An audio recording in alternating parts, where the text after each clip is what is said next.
Good day, Ma'am and Sir. My name is Jibel Dalmasio Islao, 39 years old, single. My address is San Isidro Banga, Aklan, Philippines.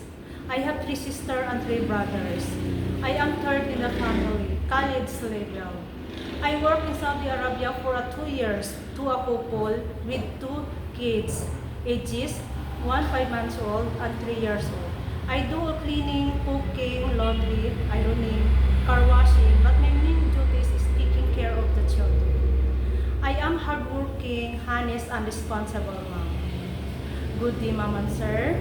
I hope you select me as your helper. I am hardworking and good for the kids. I promise I will treat your family, my family also. And I will serve you all my best.